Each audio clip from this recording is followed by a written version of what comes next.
This is true life story. An elderly black woman asked for a simple drink. She wasn't anticipating opposition, but the flight attendant's refusal exceeded mere rudeness.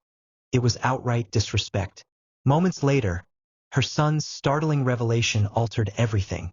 Stay with us to witness how this impactful story unfolds, and please let us know where you're tuning in from. Your feedback is cherished. The first-class cabin on the transatlantic flight from New York to London radiated luxury and elegance. Expansive leather seats adorned with beige fabric transformed into fully reclining beds, while gentle lighting bathed the cabin, accompanied by the subtle scent of coffee and freshly baked bread wafting from the galley. Clara Reynolds, a petite woman in her 70s, adjusted her scarf and settled into her window seat. It had been many years since her previous flight, and this one held special significance. Her son, Derek Reynolds, had insisted on taking her to London to explore the city she had always wished to visit. Derek, a federal judge known for his distinguished reputation, had made all arrangements to guarantee her comfort. As Clara adjusted her reading glasses and reached for the in-flight menu, she pressed the service button to request a glass of water. A flight attendant named Stephanie Collins approached her with a neutral expression, but her tone was curt. "Can I help you?" she asked, looking down at Clara. "Yes, dear. Could I have a glass of water, please?" Clara requested, her voice gentle. Stephanie hesitated, glancing at the menu and then back at Clara. "Water will be served after takeoff," she said dismissively, turning away without saying more. Clara blinked, taken aback by the abruptness. Why did her simple request seem to provoke unnecessary resistance? As the aircraft ascended following takeoff, Clara saw Stephanie attending to other passengers, offering drinks and snacks with a polished smile, yet she hadn't returned to Clara's row. Clara pressed the service button again, and Stephanie arrived moments later, her smile now replaced by a look of mild irritation. "What is it now?" Stephanie asked, her tone terse. "I'd like that glass of water now if it's not too much trouble," Clara said, her voice still kind but laced with confusion. Stephanie exhaled loudly. "Are you certain you're in the correct section? This is first class." Clara blinked in surprise. "I am in the right section. My son arranged this seat for me." Stephanie folded her arms. "We've encountered instances before where passengers upgrade themselves. If you lack the credentials for this seat, I will need to verify your ticket."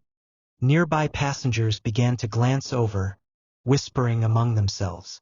Clara reached for her bag, fumbling to locate her boarding pass. "There's no need to treat me like this," Clara said softly, her voice quivering slightly. Stephanie replied monotonously, "I'm just following protocol, ma'am."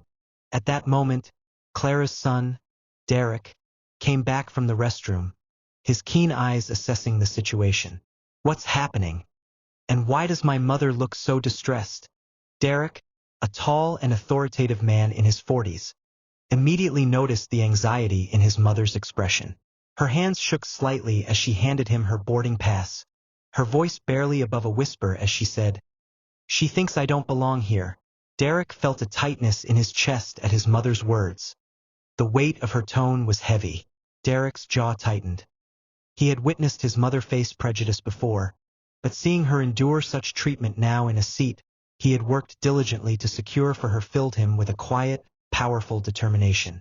Taking a deep breath, he brushed a comforting hand over Clara's shoulder before addressing the flight attendant. "Is there a problem?" he asked, maintaining a calm tone with an underlying authority. Stephanie, now visibly uncomfortable, hesitated before responding. "It's not a problem, sir. I just needed to verify she's in the correct seat. These things happen sometimes." Derek raised an eyebrow. "These things happen? What things specifically?" Stephanie stumbled. "I just needed to check. Standard procedure." Derek's lips formed a thin line as he observed her. He had spent years in courtrooms, cross-examining individuals and uncovering their true motives. Stephanie's uneasy posture and weak explanations revealed everything he required to understand. He looked around the cabin, noting how other passengers had begun to witness the exchange. Some appeared curious, others uneasy, while a few whispered to one another, clearly aware of the escalating tension. He caught the gaze of a man 2 rows ahead, who gave him a slight nod, as if to communicate, "I see what's unfolding here."